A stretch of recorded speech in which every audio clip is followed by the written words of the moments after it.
조상이었더라. 아멘. 12월 18일 수요일입니다. 오늘은 창세기 19장 1절부터 마지막 38절까지 말씀입니다. 롯의 철을 기억하라. 제목입니다. 롯의 철을 기억하라. 하나님께서 갈대아 우르에서 우상을 만들어서 팔고 살던 그 아브라함을 불러내시죠. 그때 아브라함에게 하나님이 뭐라고 약속하시냐면 너에게 땅을 줄 것이다. 또 너에게 자손을 줄 것이다. 너를 복의 근원이 되게 할 것이다. 이렇게 약속을 하세요. 그리고는 이제 그 약속을 창세기 15장에 오면은 언약으로 체결을 하세요. 그래서 쪼갠 짐승 사이를 지나감으로써 하나님이 그 아브라함에게 말로 약속하셨던 그 약속을 확실한 언약으로 체결해서 주시죠. 그리고서는 17장에 와가지고는 하나님이 아브라함에게 할례를 받게 하십니다. 왜 할례를 받게 하신다고 그랬어요? 아브라함도 그 쪼갠 고기 사이를 지나가는 언약의 당사자였다. 이것을 몸에다 새겨주는 거라고 그랬죠. 그래서 아브라함은 할례를 통해서 하나님의 언약 백성임을 몸에 새기고 이렇게 사는 거예요. 그게 이제 17장까지 이야기입니다. 18장과 19장은 하나님의 그 언약을 몸에 새기고 사는 언약 백성의 삶이 무엇인지를 보여주는 것이고, 그리고 19장은 그 언약 백성, 언약의 삶 밖에 있던 사람들의 삶이 어떤 것인가, 이걸 대조시켜 주는 거예요. 그래서 아브라함은 몸의 할례를 통해서 하나님의 언약 백성인 것을 드러내며 삶을 살게 됩니다. 그게 18장. 그래서 나그네를 대접하고 기꺼이 자기 것을 내어서 남을 섬기는 삶을 사는 거예요. 그 삶은 곧 내가 죽어 너를 살리는 예수님의 그 십자가의 삶을 따라 사는 것이라고 그랬죠. 그 다음에 두 번째로는 이제 소돔과 고모라를 멸하신다는 말을 듣고는 중보의 기도를 합니다. 중보기도. 그래서 그 소돔과 고모라 성을 멸하실 때 하나님 그 일을 행하실 때 하나님의 의와 하나님의 뜻이 이루어지기를 원합니다. 하나님의 뜻이 이루어질 때 하나님의 공의가 서기를 원합니다. 이렇게 중보의 기도를 했단 말이죠. 이게 언약 백성의 삶의 모습이란 말이에요. 언약 백성. 그래서 오늘날 저와 여러분은 예수 그리스도의 십자가 죽으심과 부활을 믿음으로 마음의 할례를 받은 사람이 됐잖아요. 아브라함처럼 몸의 할례가 아닌 우리는 이제 마음의 할례를 받은 사람이 됐어요. 즉 언약 백성이 됐단 말이에요. 그러면 우리도 어떻게 살아야 돼요? 이젠 예수님의 십자가의 삶을 따라 사는 거예요. 내가 죽어 너를 살리는 그 십자가의 삶을 따라 사는 것. 그리고 세상을 위해서 세상에 하나님의 뜻이 이루어지고 하나님의 나라가 성취되고 하나님의 공의가 서도록 기도하는 삶을 사는 거예요. 예수 그리스도의 이름을 붙잡고 기도하며 사는 삶. 그게 언약 백성의 삶의 모습이란 말이에요. 이제 19장은 하나님의 언약 백성의 삶을 살지 못하는 그 소돔과 고모라 땅의 백성들과 그리고 그 언약의 주변을 맴돌며 살았던 그 롯의 이야기를 통해서 우리에게 강력한 경고의 메시지를 주는 겁니다. 그래서 이제 소돔과 고모라 성을 심판하시려고 하나님의 천사 둘이 방문을 합니다. 그러자 롯이 성문에 앉아서 그들을 영접했다 그랬어요. 이 구약 성경에서 누가 성문에 앉았다 이런 표현이 나오면은 그 성에 우두머리가 됐다 이 말이에요. 지도자의 위치가 됐다 이 말이에요. 또는 재판관의 위치가 됐다 이 말입니다. 그러니까 어느새 롯은 이 소돔 땅에 와가지고 어느새 그는 재판관의 위치, 지도자의 위치까지 올라가는 그런 사람이 된 겁니다. 그러니까 얼마나 롯이 소돔에서 열심히 살았는지를, 얼마나 최선을 다해서 소돔 사람들과 어울리며 살았는지를 이것으로 우리가 추측해 볼 수가 있어요. 롯이 이제 그들을 영접해 가지고 집으로 모셔들여서 무교병, 누룩이 없는 떡을 이제 만들어서 대접하죠. 이제 밤이니까 급하게 대접을 했다는 말이에요. 그러자 갑자기 주변 사람들이, 이 소돔 사람들이 달려와 가지고는 그 두 사람을 이제 끌어내라고 외칩니다. 우리가 그들과 상관하리라. 이 성적인 관계를 맺겠다는 것이죠. 그래서 그 자기들의 힘, 자기들의 그 권력, 자기들의 이 힘으로 롯의 집에 들어간 그 천사들을 끌어내려고 막 애를 쓴 것이죠. 그래서 낯선 나그네들을 대접하고 섬기는 그런 언약 백성의 삶이 아닌 이 소돔 백성들의 삶은 자기들의 힘을 가지고 자기들의 쾌락과 자기들의 즐거움을 추구하는 가인의 후예의 삶을 고스란히 보여주는 거예요. 그래서 천사들을 끄집어내라고 이제 그렇게 하죠. 그때 천사들이 그들의 눈을 어둡게 해서 문을 못 찾게 하고 롯에게 말합니다. 야, 빨리 네 가족들을 데리고 이 성을 떠나거라. 말씀을 이제 해줍니다. 그래서 롯이 자기 예비 사위들, 자기 두 딸의 그 예비 사위들을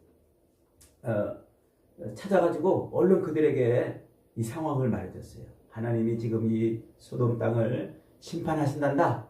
우리 빨리 도망가자. 그랬더니 이 예비 사위들이 롯의 말을 뭐라고 했다고요? 농담으로 여겼더라. 그랬습니다. 농담으로 여겼다. 이 농담으로 여겼다 이 말은, 에이, 장인어른 무슨 그런 일이 일어날까요? 세상에 그런 일이 안 일어나요.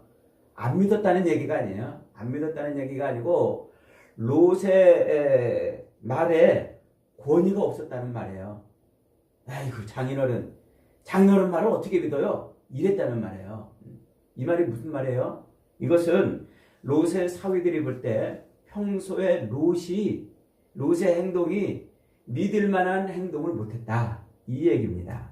그러니까 이 롯이 소돔 땅에 들어가서 열심히 살았는데, 그렇게 열심히 살았던 그 행동은 다른 사람이 볼 때, 더군다나 그의 예비 사위들이 볼 때, 아유, 저 사람 믿을 만한 사람이 못 되네. 이렇게 살았다는 얘기예요. 이게 농담으로 여겼더라는 말입니다. 그러니까 그의 말과 그의 행동은 너무 달랐던 것이죠. 만일 롯이 평소에 진실하고 정말 하나님의 백성으로 이 소돔 땅에 있는 이 백성들의 삶을 싫어하고 저들의 삶을 본받지 말자고 늘 그렇게 우리는 하나님의 백성이니까 하나님의 백성다운 삶을 살자 이렇게 했더라면, 야, 하나님이 지금 이제 저들의 죄악을 인해서 이 성을 심판하신단다 하는 그 말을 롯의 사위들이 농담으로 여길 이유가 없었겠죠. 그런데 롯은 어떻게 했다는 말이에요? 입으로는 하나님 이렇게 했을지 몰라도 그의 실제의 삶은 하나님 없는 소돔 백성들하고의 삶과 별반 다르지 않았다는 말이에요. 별반 다르지 않았다.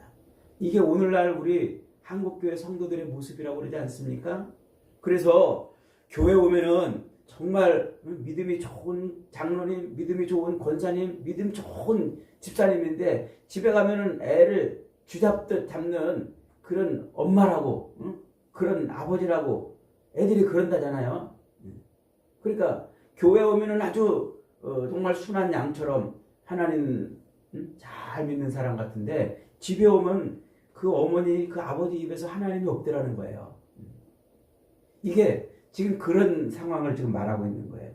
그러니까 롯은 하나님의 부름을 받아서 고향을 떠났던 그 삼촌을 따라와서 하나님의 도움으로 자기가 포로 잡혔던 그곳에서 구출되는 그런 경험까지 한 사람이에요. 그런데 그는 입으로는 어쩌면 하나님 그랬을지 몰라도 삶 속에서는 소돔 백성들하고 별반 다르지 않은 삶을 살았던 것이죠. 그러니 그 사위들은 그의 말을 진지하게 받아들이지 않았습니다.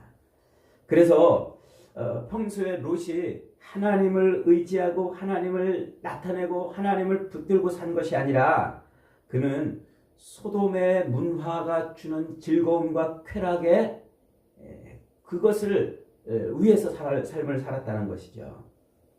그렇게 롯의 사위들이 아버지 장인의 말을 농담으로 여기는 그런 지경에 결국 천사들은 얼른 그 롯의 아내와 두 딸을 데리고서 롯과 함께 그 성을 떠나게 하십니다. 그래서 산으로 도망하라.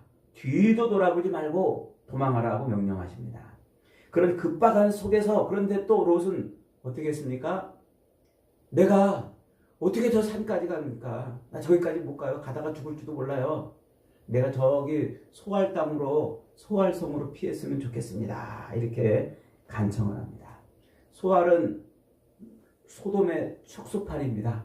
소돔에 롯이 처음에 아브라함과 헤어질 때에 그 산마루에서 요단 들들을 바라볼 때 제일 마지막으로 눈에 들어온 것이 바로 소알 땅 아니었습니까? 그래서 창세기 13장 10절은 이렇게 설명합니다.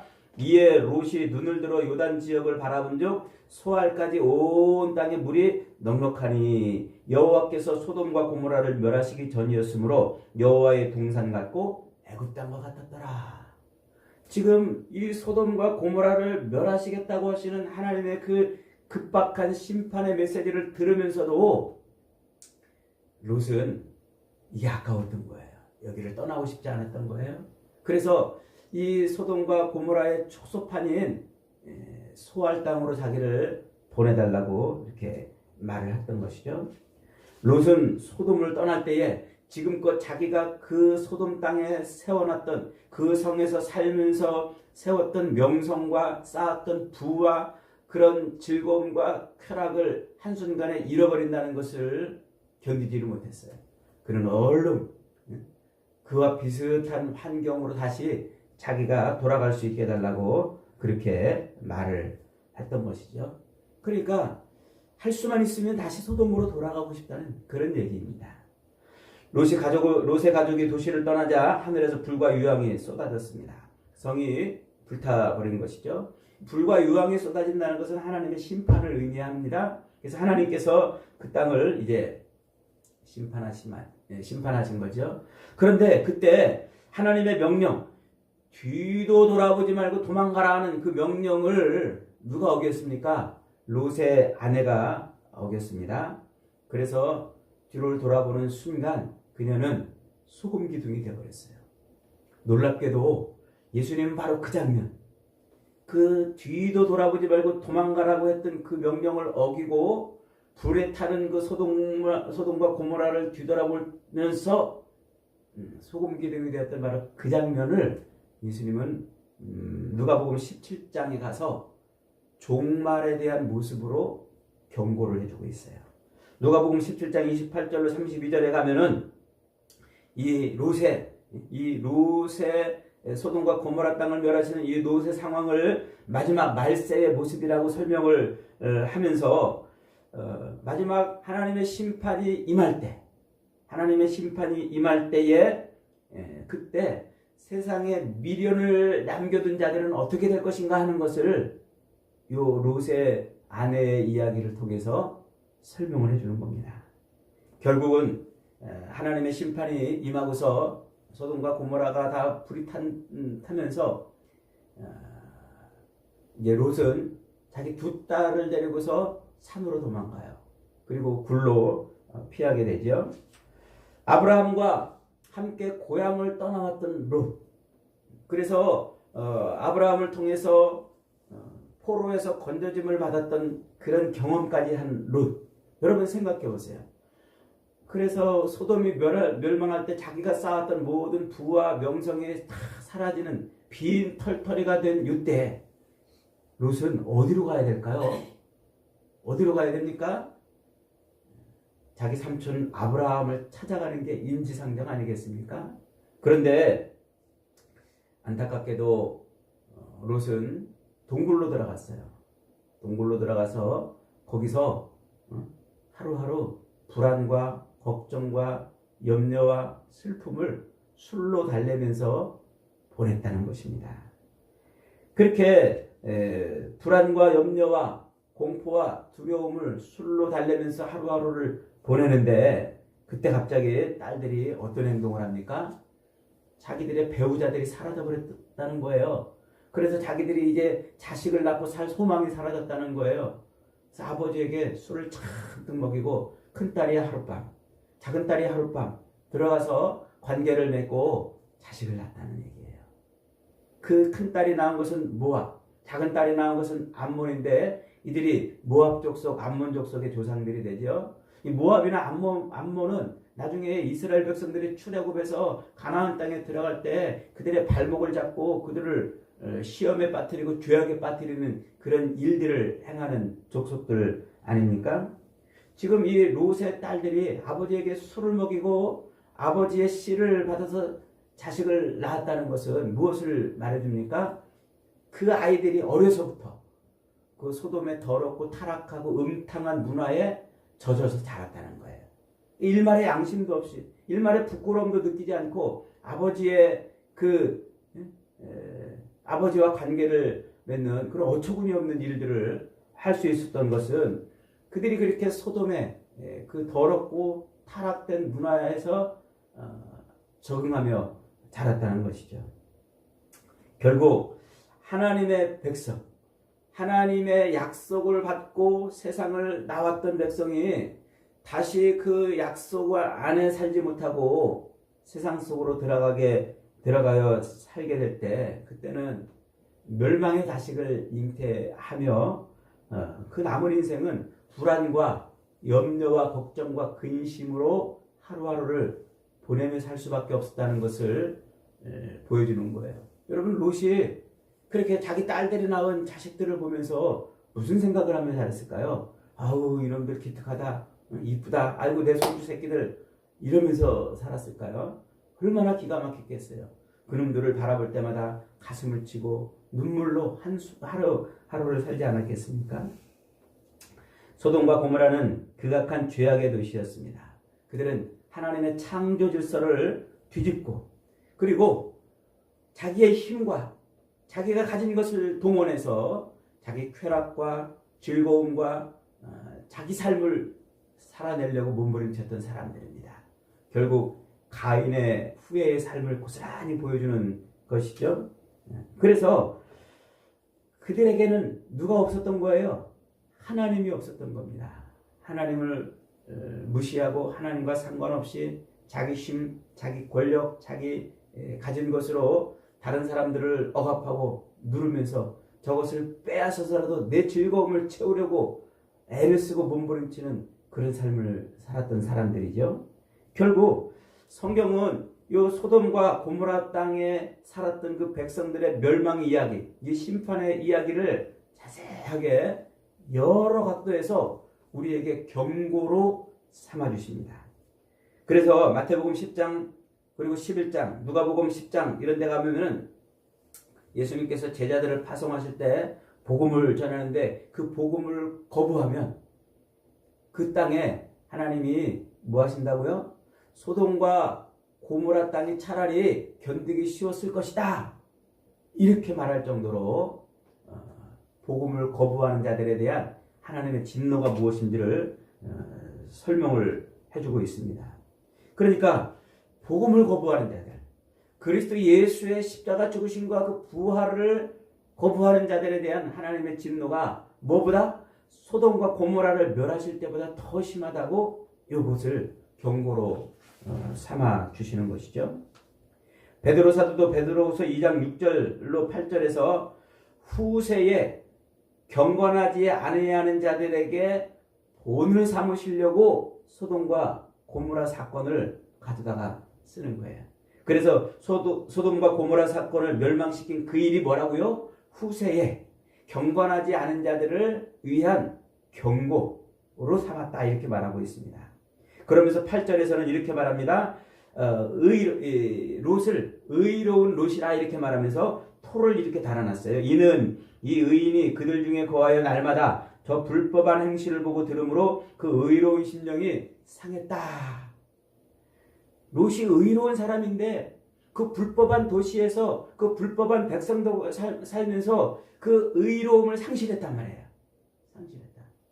하나님 없는 삶을 살았다 이 말이죠.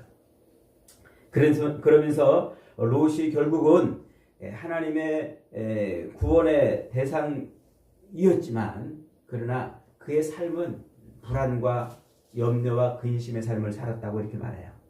유다서 1장 7절에서는 소돔과 고모라와 그 이웃 도시들도 그들과 같은 행동으로 음란하며 다른 육체를 따라가다가 영원한 불의 형벌을 받았으므로 거울이 되었다. 요 소돔과 고모라 땅을 멸망시키는 이 이야기를 통해서 마지막 때에 어떤 삶을 살아야 될지를 경고를 해주고 있죠.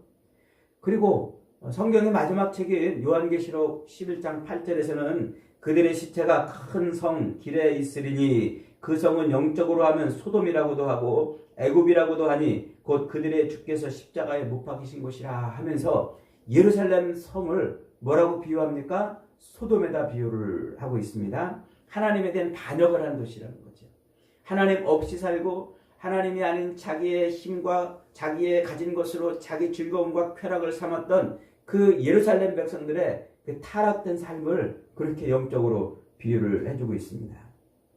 그러면서 이 소돔과 고모라 땅의 이 심판의 이야기, 롯의 이야기가 뭐라고요? 말세를 사는 성도들을 위한 본보기, 경고다 이렇게 지금 말하고 있는 겁니다.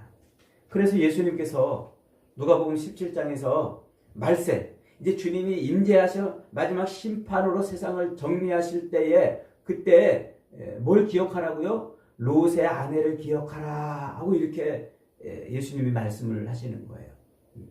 마지막 때에 예수님께서 세상을 심판하러 오시는 그 말세에 꼭 기억할 것이 누구냐? 롯의 아내를 기억하라. 여러분, 왜 롯의 아내가 갑자기 뒤를 돌아봤을까요? 롯의 아내가 갑자기 왜 뒤를 돌아봤을까요?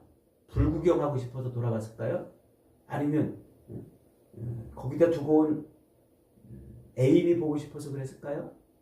아니면 거기에 있는 물질이 보고 싶어서 탐이 나서 그랬을까요? 여러분, 예수님께서 소돔과 고모라 땅을 멸하시는 것처럼 말세에 하나님이 세상을 심판하실 때 롯의 아내를 기억하라고 말씀하시는 이유는 이 말세에 세상 사람들이 어떻게 살고 있다는 거예요. 하나님이 없는 삶을 살고 있다는 것을 기억하라는 거예요. 소돔과 고모라 백성들은 하나님이 없는 삶을 살았어요. 그래서 자기의 힘과 자기 권력과 자기 가진 것으로 자기 즐거움과 자기 유익과 자기 쾌락을 추구하며 사는 삶을 살았다는 것입니다. 그래서 베드로 사도는 그것을 뭐라고 말하냐면 무법한 자들이라고 이렇게 설명을 달하는 거예요. 무법한 자들. 하나님이 없는 삶을 사는 거예요.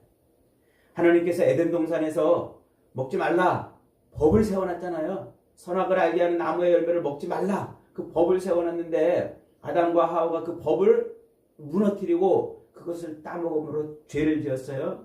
그 죄의 결과가 뭐냐면 인간은 무법한 하나님이 없는 그런 삶을 살게 됐단 말이에요. 그들이 가인의 후예들이고 그들이 바로 소돔의 백성들이라 하는 것이죠.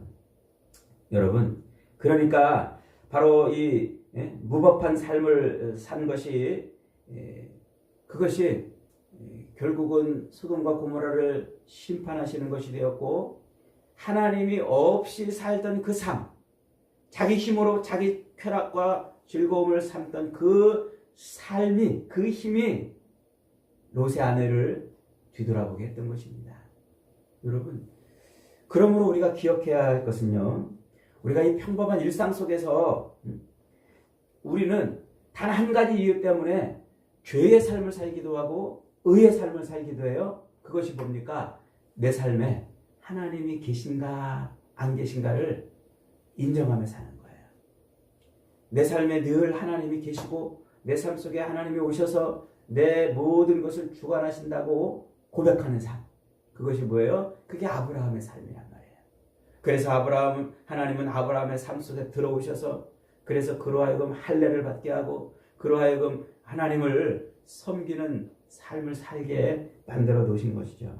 그러니까 오늘 우리가 예수 그리스도의 십자가 죽으심과 부활을 통해서 하나님이 마음의 할례를 받게 하시고 성령으로 내 안에 들어와 임재하시잖아요. 그래서 내 삶을 이제는 하나님의 법을 따라 사는 거예요. 하나님의 법. 하나님이 내 삶 속에 계시구나. 나는 하나님의 은혜로 살아가는구나. 이런 것을 날마다 고백하며 살아가는 것입니다. 그래서 이 땅을 내 힘으로 살고 내 돈으로 살고 내가 쌓아 올린 것으로 산다고 이렇게 말하는 이 죄를 가장 하나님이 싫어하시고 그 죄를 우상숭배라, 바람났다, 이렇게 성경이 설명을 하고 있는 것입니다. 이 땅에서 하나님 없이 살다가 소금기둥이 되는 사람들이 아니라 하나님이 내 삶에 계시다라고 날마다 고백함으로 진리의 기둥이 되는 사람들인 줄 믿으시기 바랍니다. 오늘 저와 여러분들은 그렇게 멸망한 소돔 백성들처럼 뒤를 돌아봐 소금기둥이 된 롯의 아내처럼 하나님 없이 사는 인생들이 아니라 날마다 시마다 때마다 일마다 순간마다 우리 삶에 하나님의 계심을 고백하고 하나님의 은혜로 산다고 고백하여 진리의 기둥이 되는 복된 인생들이 다 되시기를